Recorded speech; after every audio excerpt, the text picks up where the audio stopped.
I just think, sports, certainly in Great Britain and Ireland, plays such a massive, massive role in everyone's mental health. I think in the first lockdown in March last year, when everything just stopped, I think people just spiralled and nosedived. And I think you could almost take the temperature of the country and see that, people were really struggling. You don't realise just how big a part sport plays in everyone's life, and whether you're a competitor or not. So I would be against sport stopping. I think it's a real problem and a real shame if that does happen, because I would point the finger then directly at some of the high-profile sports stars who very publicly haven't followed the guidelines, haven't followed the rules that the rest of us have. And if sport goes down, I'll put the blame firmly with them.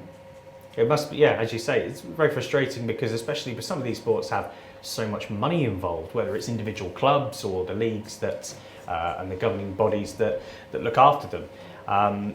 So, just how annoying is it from a personal perspective, and, especially when you take into account your travel issues and everything. You're here trying your hardest, you're trying to, live in the safest way possible, and, you see these players on X amount of money a week, clearly not following the guidelines as they should.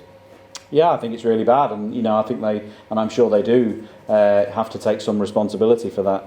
For that at some stage. The DCMS were very clear with World Snooker, that we are far and away, leading from the front in terms of all our infrastructure we've got in place with all the new COVID, restrictions and things. We are leading by example, and I think as a game, these other sports should come to one of our events and just see how we do it. I mean, I can only speak for myself.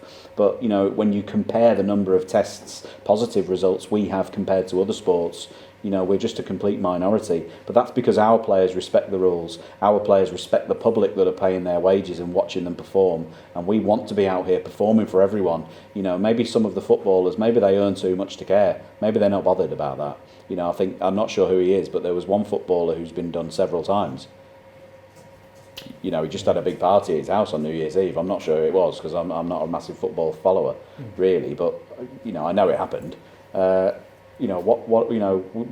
supposed to all be in this together, and it doesn't quite feel like that just at the moment. And I would hate it if my sport, the sport I've been in love with for 30 years, and that I know brings so much joy to so many people, was stamped on because of some of these idiots in football.